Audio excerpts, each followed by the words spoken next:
నమస్కారం. నేను తులసిరామ్. ప్రజలందరూ ఆయురారోగ్యాలతోటి సుఖ సంతోషాలతోటి ఉండాలని ఆ దేవాది దేవుడు పరమేశ్వరుని మనస్ఫూర్తిగా వేడుకుంటున్నాను. ఇప్పుడు మీకు చెప్పబోయేది మీరు వినవలసింది, నేను చెప్పే మాటల్లో గుర్తించవలసినవి చాలా ఉన్నాయి. నన్ను ఎంతోమంది ఎన్ని విధాలుగా మాట్లాడుతున్నాను. ఏ రోజు నేను వీలైంది లేదు, ఫోన్ చేసిన వాళ్ళకి సమాధానం చెప్పకుండా ఆపింది లేదు. నన్ను ఎంత కడుతున్నారో మీకు తెలియదు. నా దగ్గర ఉన్న ఎవిడెన్స్ అంతా బయట పెట్టడానికి నన్ను ఎన్ని విధాలుగా హింసిస్తున్నారో మీకు తెలియదు. కానీ ఒక్కటి గుర్తుంచుకోండి, కరోనా వల్ల చనిపోతున్నారు అనే మాట అవాస్తవాన్ని నేను నిజంగా చెప్తున్నాను. అది వాస్తవం కాదు. నిన్నగాక మొన్న కరోనా వచ్చి రుయా హాస్పిటల్లో 11 మంది చనిపోయారన్నారు.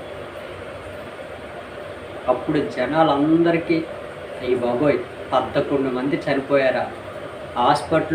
ఒక హాస్పిటల్లో చనిపోయింది 11 మందే, రుయా హాస్పిటల్ తిరుపతిలో. దానికి అందరూ పొలిటికల్ లీడర్స్ సంతాపం జరపడాలు, విచారించడాలు, బాధపడ్డాలు, జగన్మోహన్ రెడ్డి బాధపడ్డాలు, చంద్రబాబు నాయుడు బాధపడ్డాలు, ఇవన్నీ జరిగాయి. ఇకపోతే సిపిఎం నారాయణ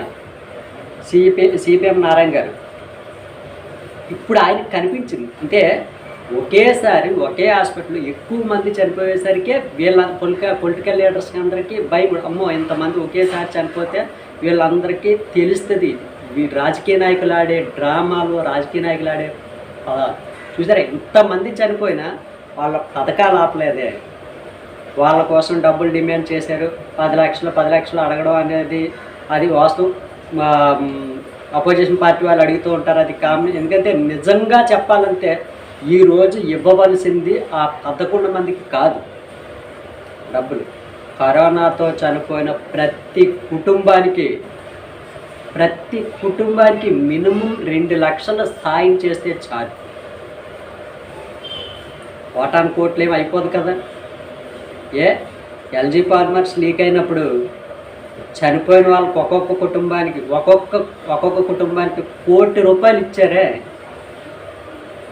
ఈరోజు కరోనాతో చనిపోయిన కుటుంబాల్లో ఒక్కొక్క కుటుంబానికి 2 లక్షలు వాళ్ళకి సాయంగా ఉండేది. 2 లక్షలు వాళ్ళు ఇస్తే మీకు అంతా కలిపి 2 కోట్లు అవుదేమో ఖర్చు. ఒకసారి గుర్తించుకోండి. మన రాష్ట్రం మొత్తానికి, నేను దేశంతో మాట్లాడలేదు, దేశాన్ని ఇంత అల్లకోలంగా చేసి ఇంత నాశనం చేసింది ఒక్క ప్రధానమంత్రి నరేంద్ర మోడీ మాత్రమే. ఈరోజు నరేంద్ర మోడీ హయాం ఎలా చెలరేగుతుందో నేను ఫస్ట్ నుంచి చెప్తున్నాను. మీకు నరేంద్ర మోడీ పాలన బ్రిటిష్ పాలన అని తాను ఏం చెప్తే ఇక్కడ వాళ్ళు అదే నడుచుకుంటున్నారు. ఎందుకంటే భయం.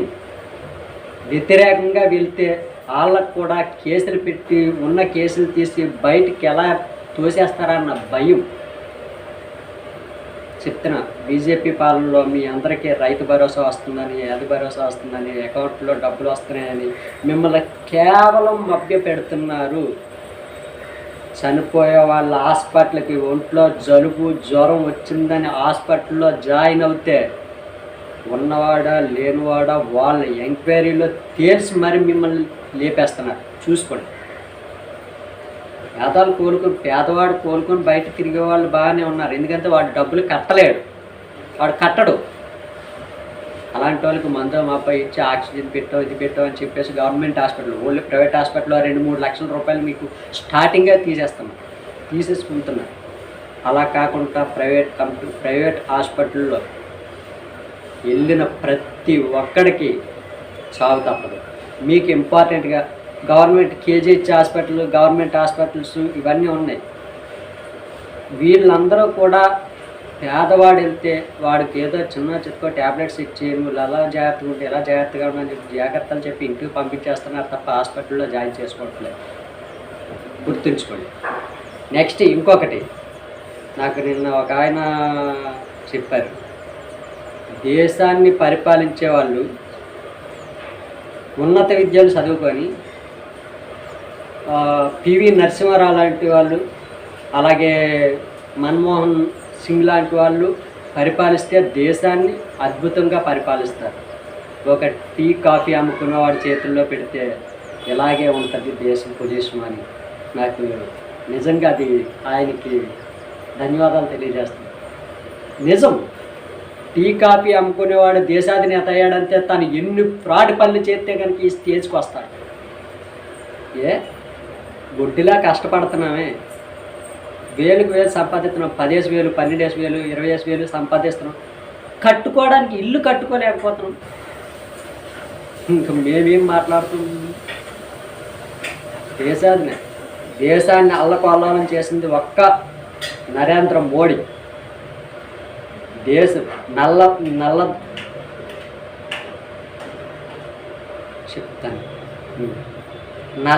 తీసుకొస్తాను అని చెప్పేసి విదేశాలు తిరిగిన నరేంద్ర మోడీ నల్లధనం తేలేదు, భారతదేశానికి నరకం చూపిస్తున్నారు.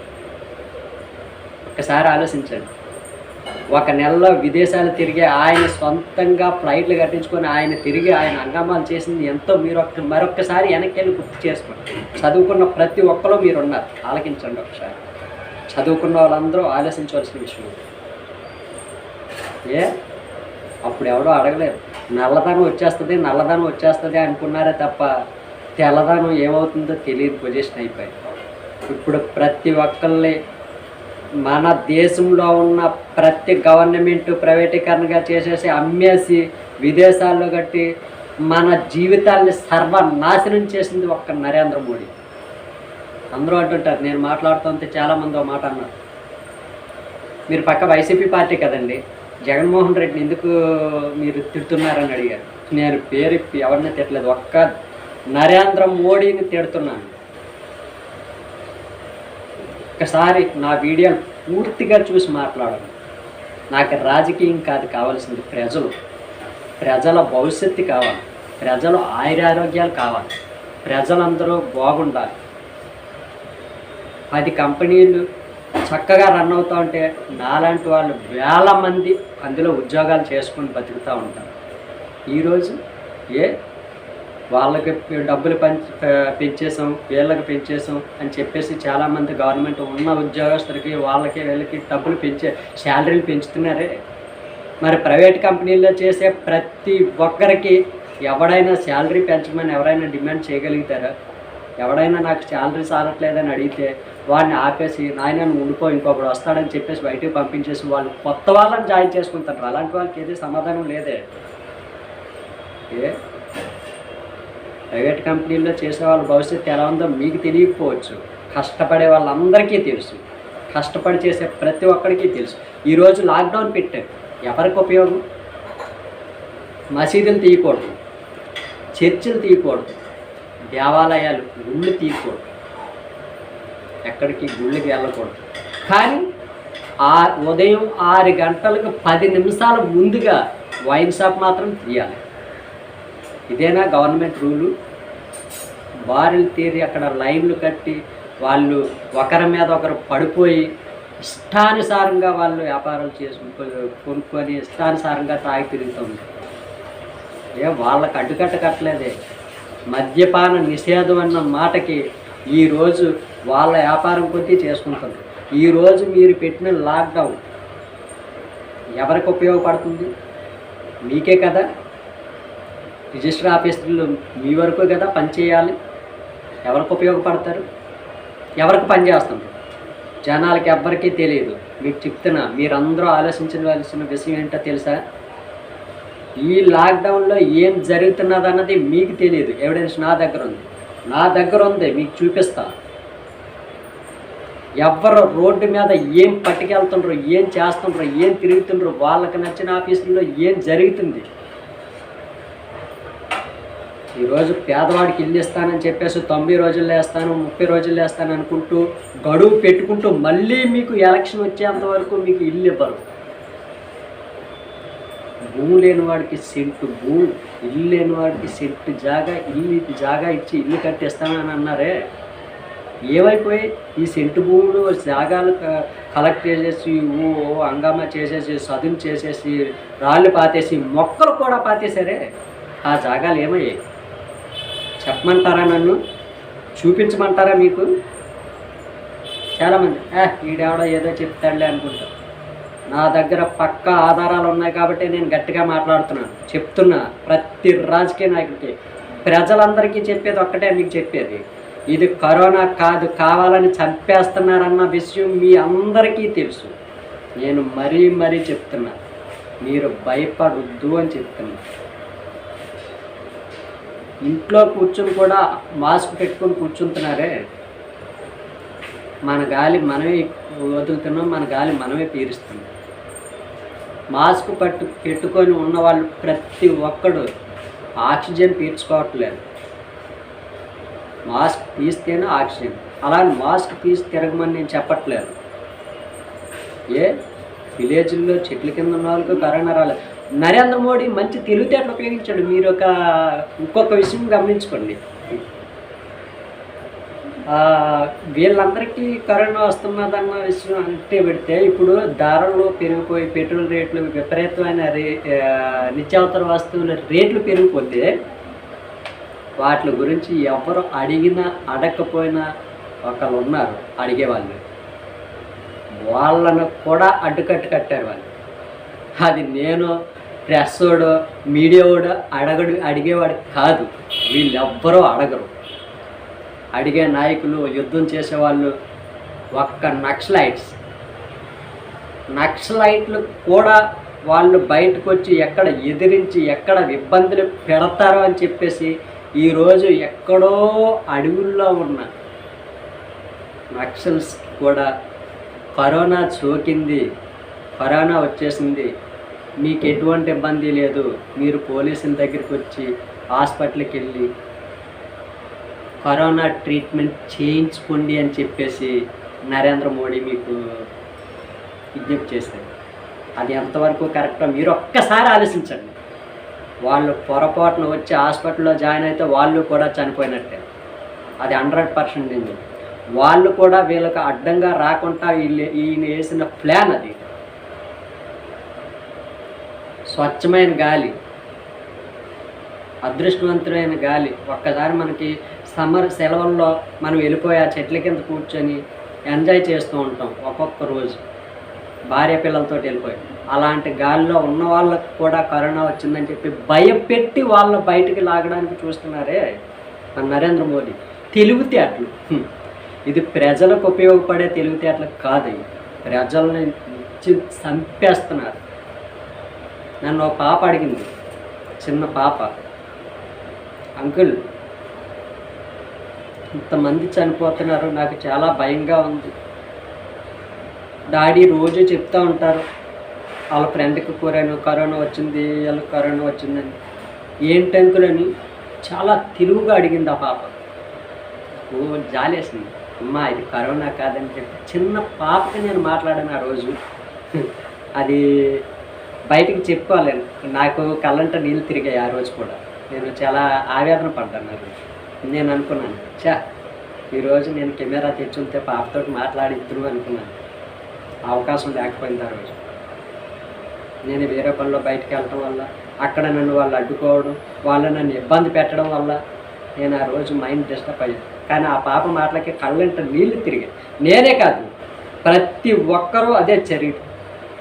కానీ మీకు చెప్తున్నా, ఎవ్వరూ ఇబ్బంది పడవద్దు, ఎవ్వరూ ఈ కరోనాని నమ్మవద్దు. మాస్క్ పెట్టుకోండి. నేను ఫస్ట్ నుంచి చెప్పేది ఒకటే, మాస్క్ పెట్టుకోవద్దు అని చెప్పలేదు. మాస్క్ పెట్టుకోండి. మాస్క్ వల్ల మనకు కరోనా భయం కాదు, కాలుష్యం నుంచి ఆయురారోగ్యాలతో బతుకుతాం. మనం భగవంతుడు ఇచ్చిన రూపేమో, మనం ఏం చేయలేము. ఈ విధంగానైనా కాలుష్యం నుంచి బయటపడవచ్చు. చాలా చాలా జబ్బులు వచ్చి పడుతూ ఉంటున్నాయి. అలాంటి జబ్బులకి దూరంగా బతకవచ్చు. అందరికీ దయచేసి చెప్తుంది, రాజకీయ నాయకుల మాటలు వినొద్దు. ఎంతసేపు వీళ్ళు చెప్పేది ఆక్సిజన్కి లోటు లేదు, వ్యాక్సిన్కి లోటు లేదు, 3 డబ్బులు ఖర్చు పెడుతున్నాం అంటున్నారే తప్ప ఏం జరుగుతున్నదన్నది ఎవరికీ తెలియకుండా జరుగుతుంది. మీరందరూ గుర్తించండి, చూడండి. మళ్ళా వాళ్ళ ఎలక్షన్కు వచ్చేసరికి ఏ విధంగా మారుస్తారో చూడండి. ఇక నుంచి ఇప్పుడు డిమాండ్ చేశారు కదా పెద్దవాళ్ళు, 11 మంది చనిపోతే ఒక్కొక్కరికి 10 లక్షలు ఇవ్వాలని చెప్పేసి వాళ్ళు డిమాండ్ చేశారు కదా. ఇక నుంచి కేసులు ఎన్ని తగ్గుతాయో మీరు చూడండి. చనిపోరు ఇప్పుడు, మీరు ధైర్యంగా ఉండొచ్చు. ఎందుకంటే చనిపోయిన ప్రతి కుటుంబానికి 10 లక్షలు ఇవ్వవలసి వస్తుందని చెప్పి ఇక్కడి నుంచి మీకు తగ్గుతాయి కేసులు. తగ్గకపోతే నన్ను అడగండి. నిజంగా నేను గవర్నమెంట్ని ఎదిరించడానికి నేను ఎన్నో విధాలుగా పాటుపడ్డాను. ఎప్పటి నుంచో నేను ట్రై చేస్తున్నాను. కానీ ఈరోజు ఒకే హాస్పిటల్లో 11 మంది చనిపోయేసరికి ఈ పెద్ద పెద్ద నాయకులకి అందరికీ జాలి కాదు, భయం. ఇప్పుడున్న ప్రభుత్వ నాయకులకి కాదు, నరేంద్ర మోడీకి కూడా భయం. వీళ్ళు మళ్ళీ తిరిగి మన మీదకి రివర్స్ అవుతారు అని భయపడ్డారు. ఈ సిచ్యువేషన్ జరగాలని నేను ఇప్పటి నుంచో కోరుకుంటున్నాను. వాళ్ళని ఎదిరించాలి, వాళ్ళని అడగాలి, వాళ్ళ చేత డబ్బులు డిమాండ్ చేయించాలని ఆశపడ్డాను. మీరు అన్నట్లుగా నిజంగా మాస్టర్ గారు మీరు చెప్పిన దాని ప్రకారంగా దేశాన్ని పరిపాలించే వాళ్ళు టీయా కాఫీ అమ్ముకునే వాళ్ళు కాదు. పివి నరసింహారావు గారు లాంటి వాళ్ళు ఉండాలి. బ్రతకండి. మన భవిష్యత్తు మన చేతుల్లో ఉంది. 10 మందికి చెప్పండి, ఇది నుంచి మాట్లాడండి. మనల్ని ఎవడో చంపేడు కదా. మనకి కరోనా రాదు, మీకు చెప్తున్నా. కరోనా వచ్చింది అని భయపడ్డ వాళ్ళకి మాత్రమే కరోనా వస్తుంది. మీకు 100% చెప్తున్నా. జలుబు చేసినా జ్వరం వచ్చినా కరోనా అని అంటారు, కానీ దాన్ని మీరు నమ్మొద్దు అని అక్షరాలా నేను చెప్తున్నా. దయచేసి నా మాట వినండి. నేను చెప్తున్నా, దేవాలయాలు తీయకపోయినా ఉదయం 6 గంటలకు 10 నిమిషాల ముందు వైన్ షాపులు తీస్తున్నారు. అప్పుడైనా గుర్తుంచుకోండి, గవర్నమెంట్ ఏ రూపంలో మన దగ్గర నుంచి ఎలా డబ్బులు తిరుగుతుంది. ఇంకా సిచ్యువేషన్ అందరికీ. మీకు పాపని చెప్పాను కదా, ఆ పాప మాట్లాడే మాటలు మీకు రేపు రిలీజ్ చేస్తాను. మీ అందరికీ తెలిసి వస్తుంది. ఆ పాప ఏడ్చే ఏడ్పు మీ అందరికీ కనిపిస్తుంది. రాజకీయ నాయకులు ఎవడో చనిపోతే జాలిపడ్డం, సంతాపాలు తెలియజేసాం, వగేరా వగేరా చాలా మాటలు మాట్లాడుతూ ఉంటారు. నాకు అది మాటలు ఆలకిస్తూ ఉంటేనే నాకు రక్తం ఉడికిపోతూ ఉంటుంది. వాళ్ళు ఆడే డ్రామాలు. ఏ నాయకుడైనా నిజంగా చెప్తున్నా, మీరు నిజమైన నాయకులే అయితే, ప్రజల కోసం పాటుపడే నాయకులే అయితే నాకు కాల్ చేసి మాట్లాడండి. చెప్తున్నా, నేను ఆడే మాటల్లో ఏదైనా తప్పు ఉంది అన్న ప్రతి ఒక్కరూ కూడా నాకు కాల్ చేసి మాట్లాడండి. మీకు ఎవిడెన్స్ పంపిస్తాను. మరి ఎవిడెన్స్ టోటల్గా అందరికీ పంపించవచ్చు కదా అని మీరు అడగవచ్చు. నాకు అవకాశం ఇవ్వట్లేదు. మీడియా వాళ్ళు కూడా అమ్ముడుపోయారని నేను మీకు చెప్తున్నా. ఫుల్ పేజీ యాడిస్తే, ఈనాడు పేపర్ వాడికి ఫుల్ పేజీ యాడిస్తే వైఎస్ జగన్మోహన్ రెడ్డి గారి గురించి పొగుడుతూ మాట్లాడతారు, పథకాలు ఇచ్చారని మాట్లాడతారు, వాళ్ళు ఆయన మంచి హంగామాలు చేశారని చెప్పేసి మాట్లాడతారు. అదే యాడ్ ఇవ్వకపోతే చంద్రబాబు నాయుడిని పొగుడుతారు. అలాంటి సిచ్యువేషన్ ఈరోజు ఎన్నో పేపర్లు ఉన్నాయి, మీ అందరికీ తెలియదు. ఈరోజు మీకు తెలిసిన పేపర్లలో 3 పేపర్లే: ఆంధ్రజ్యోతి, వార్త, ఆంధ్రజ్యోతి, సాక్షి, ఈనాడు. వార్తా పేపర్ ఉన్నది, అదే కొంతమందికి తెలిసిందే. కానీ అలాంటి పేపర్లు ఈరోజు ఎన్ని పేపర్లు ఉన్నాయి, ఈవినింగ్ పేపర్ల లెక్కను చూసుకుంటే 100ల మీద ఉన్నాయి ఈరోజు పేపర్లు. వాళ్ళందరినీ కట్టడి చేశాడు వైఎస్ జగన్. నిజంగా కరెక్టే. వీళ్ళు ప్రెస్ అని చెప్పి పేరు పెట్టి వాళ్ళ గవర్నమెంట్ నుంచి జాగాలో, భూములు, ఇల్లులు సంపాదించింది వాళ్ళు ఎక్కువ. వాళ్ళు చేసింది ఏమీ లేదు. 10 కాపీలు ప్రింటింగ్ చేసి నేను ప్రెస్ ఓనర్ని అని చెప్పేసి తిరిగే వాళ్ళు చాలామంది. వాళ్ళంతా అమ్ముడుపోయారు. మీకు చెప్తాను, ప్రతి ఎమ్మెల్యేకి, ప్రతి ఎంపీకి వీళ్ళందరూ అమ్ముడుపోయారు. మీరు వాళ్ళ మాటలు ఎవ్వరికీ నమ్మొద్దు. అడుక్కునే బెగ్గర్స్కి ఎందుకు రావట్లేదు? మరి నిజం వాళ్ళు జనారణ్యంలో తిరుగుతూనే ఉంటారు. ఎవరు తెచ్చి పెడతారా అని చూస్తూనే ఉంటారు. అలాంటి వాళ్ళకి ఎందుకు రాలేదు కరోనా? వాళ్ళు ఎందుకు చనిపోవట్లేదు? ఒక్క డబ్బున్నవాడు మాత్రమే చనిపోతుంది. పేదవాళ్ళకి వస్తుంది. ఒక్కసారి ఆలోచించండి ప్లీజ్. దయచేసి ఎవ్వరూ భయపడొద్దు. మీ అందరూ చూడండి.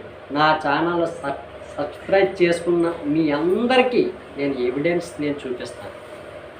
దయచేసి ఒకసారి ఆలోచించుకోండి. నేను చెప్పే మొదటి వీడియో నుంచి ఈ వీడియో వరకు మీకు చెప్పేది ఒకటే, కరోనాకు భయపడిన వాళ్ళు ప్రతి ఒక్కరూ చనిపోతారు. హాస్పిటల్లో జాయిన్ ప్రతి ఒక్కరిని చంపేస్తున్నారు. అది మాత్రం అక్షరాల నిజం, మీకు తెలుసు. ఏదో ఒకే హాస్పిటల్లో 11 మంది చనిపోయారని చెప్పేసి వాళ్ళు హంగామా చేశారని చెప్పేసి మీరు భయపడిపోవాల్సిన పని లేదు. ఇది కూడా మన మంచికే. ఈరోజు 11 మంది చనిపోవడం వల్ల మనకి ఈ రోజు నుంచి కేసులు మనకి తగ్గుతాయి. 100% ఎవరో చనిపోరు. ఎందుకంటే చనిపోతే వీళ్ళు డబ్బులు డిమాండ్ చేస్తారన్న మైండ్లో ఉంటారు పొలిటికల్ లీడర్స్. ఒకసారి గుర్తుంచుకోండి. ఏం జరిగినా మన మంచికే. మీరు ఏదైనా మాట్లాడాలనుకుంటే రాజకీయ నాయకులకు మీకు చెప్తున్నా, నేను రాజకీయ నాయకులందరికీ చెప్తున్నా, మీకు కోపం వచ్చినా ఏదైనా చెప్పాలనుకున్నా నా నెంబర్ స్క్రీన్ మీద కనిపిస్తుంది. ఫోన్ చేయండి. మీకు వచ్చిన డౌట్లు ఏమున్నా నేను సమాధానం చెప్తాను. నేను అడిగే ప్రశ్నకి మీరు సమాధానం చెప్పగలిగే నాయకులే అయితే లైవ్ టెలికాస్ట్ పెడతారు. మీ ఇష్టం, లైవ్లో మాట్లాడవచ్చు, టీవీ ఛానళ్ళ ముందు మాట్లాడవచ్చు. నేను అడిగే ప్రతి క్వశ్చన్కి మీరు సమాధానం చెప్పాలి. నా నెంబర్కి కాల్ చేయండి. నేను చెప్పింది తప్పు అని మీరు నిర్ధారించుకుంటే నా నెంబర్కి కాల్ చేసి మాట్లాడండి. 100% మీకు సమాధానం చెప్తాను. నేను అడిగే ప్రతి ప్రశ్నకి మీరు సమాధానం చెప్పడానికి ప్రిపేర్ అయ్యి నాకు కాల్ చేయండి. ఇంతవరకు నాకు కాల్ చేసి మాట్లాడారే, మీరందరికీ చెప్తున్నా. వెంకయ్య నాయుడు గారికి చెప్తున్నా, మీకు వయసు అయిపోయింది. మీరు ఈ టైంలో ప్రజలకి సేవ చేస్తే మీకు ఇంకా 100 ఏళ్ళు బతకడానికి ఆయుష్ దక్కుతుంది. ఎవడో మోడీ చెప్పాడని చెప్పేసి మీరు ప్రజలందరినీ చంపడానికి ప్లాన్ చేసి రాజకీయ నాయకులతో కుమ్మక్కయ్యి మీరు ఇలాంటి పనులు చేస్తే జీవితం మీది పోతుంది. వయసు అయిపోయినారు. మీ పేరు 10 మందిలో ఉండాలి. మీ వెంకయ్య నాయుడు గారు అంటే దేవుడిలా పొగిడేటట్టు ఉండాలి. అంతేగాని ఈరోజు వెంకయ్య నాయుడు అంటే నేను మామూలుగా లైవ్ నేను తిట్టకూడదు. నిజంగా చెప్పాలంటే మరి మామూలుగా రాలేదు నాకు. ప్రతి ఒక్కరికి చెప్తున్నా, వెంకయ్య నాయుడిని తిట్టండి. మీ అందరికీ తిరగొచ్చు కదా, వెంకయ్య నాయుడికి తిరగొచ్చు. మాట్లాడండి, అడగండి, తిట్టండి, రోసం వచ్చేలా తిట్టండి. చెప్తున్నా, వెంకయ్య నాయుడిని ప్రతి ఒక్కరు. నరేంద్ర మోడీకి తెలుగు రాదు. పివి నరసింహరావు గారికి ఎన్ని భాషలు వచ్చో మీకు తెలుసు కదా. అలాంటి ఆయన్ని కూడా పక్కన నెట్టేసి బయటికి రాకుండా ప్రతి ఒక్కరిని తొక్కేసి ఈరోజు నరేంద్ర మోడీ ఆడే ఆటలు, నరేంద్ర మోడీ చూపించే ఈ చావులు నేను తట్టుకోలేకున్నా. మీ అందరికీ చెప్తున్నా, ఎదిరించండి. ఎదిరిస్తే ఏం కాదు, మనలాంటి వాళ్ళు కొన్ని కోట్ల మంది బతుకుతారు. చెప్తున్నా, కొన్ని కోట్ల మంది బతుకుతారు. మీరందరూ చేయగలపండి. ఎవరికైనా నా మాటల కోపం వచ్చినా, మీరు చెప్పింది తప్పు అనిపించిన అక్షరాల స్క్రీన్ మీద వచ్చే నా నెంబర్కి తులసిరామ్ నాకు కాల్ చేయండి. కాల్ చేసి నాకు మాట్లాడండి. మీకు ఆ పాపతోటి కలిసి మాట్లాడి మీకు చూపిస్తాను. ధన్యవాదాలు.